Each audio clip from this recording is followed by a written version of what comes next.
Hello guys, this is Nins. Welcome sa Walang Kwentang channel. Ngayon ay gagawin lang natin yung request ng mga kasama natin, yung kasama natin sa MU Monarch or yung nag-comment doon sa ating comment section sa ating YouTube channel na si Ashba the second. Sabi niya, I'd like to see a Dark Wizard versus GL matchup. So, parang English ata ito guys, no?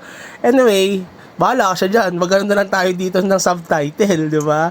So, sana mapanood mo ito, no? Shoutout sa'yo, Ashba the second.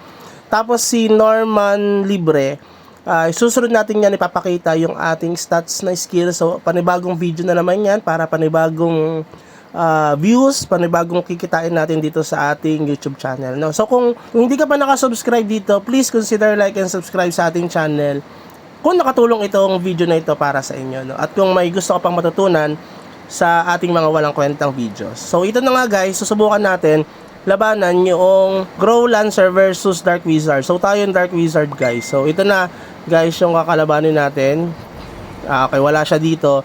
Ito pala ay hindi talaga literally na nakipag-match up tayo. Talagang PvP lang ito guys, no? Kasi may nakalaban tayo dito na Grow Lancer na mas mataas yung rank sa atin kasi rank 53 siya, tayo ay nasa rank 55, no? Mas mataas ang level niya sa atin kasi 828 siya. Oh yeah, kita nyo naman guys, diba? Ganyan lang ang gagawain natin.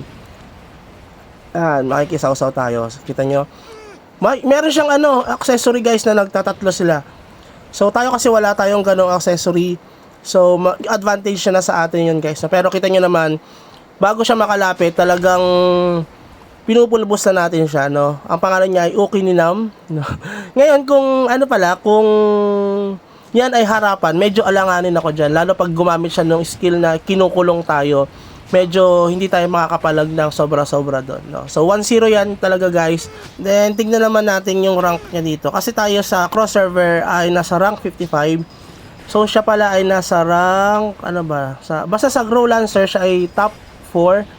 Siya ang pang-apat siya sa pinakamalakas sa Grow Lancer sa cross server namin. Tayo kasi ay nasa rank 6 sa mga wizard na pinakamalakas na wizard sa cross server namin. Okay? Pero kaya kong talunin yung iba dyan eh. Si Cringe, medyo kaya ko pa yan labanan. Kaya ko pa labanan niya si Cringe, no?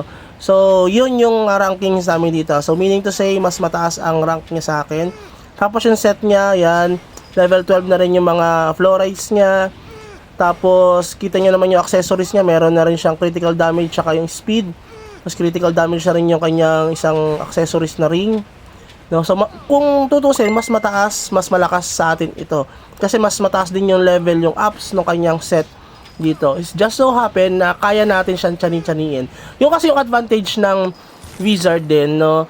Na kaya niyang tumira ng malayuan. Unlike dun sa mga Blade Knight at saka sa Grow Lancer, kailangan pa nilang lumapit.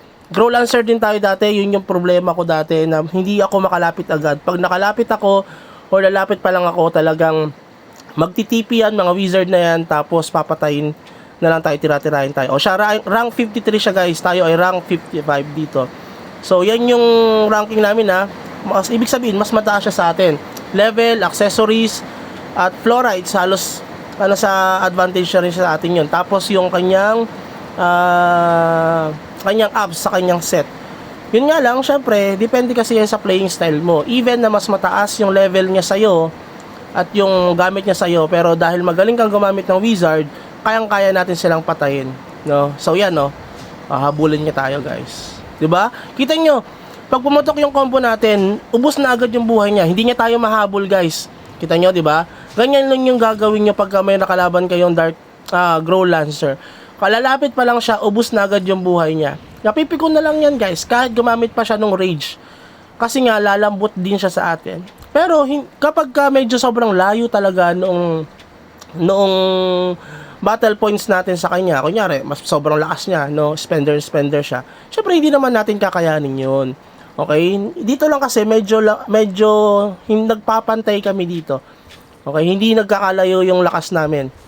So, hindi pa ako masyado nag-spend ngayon. Medyo naglaylo tayo dahil nga syempre pinagbabawalan tayo ng girlfriend natin na tayo ay gumastos ng gumastos dahil bakit ba? Ayaw niya tayo paggastosin di ba? So, gusto niya lang mag-content lang tayo. Okay, gusto niya kasi mag-ipon. Okay, so syempre, kung sinong commander, siya dapat ang masusunod.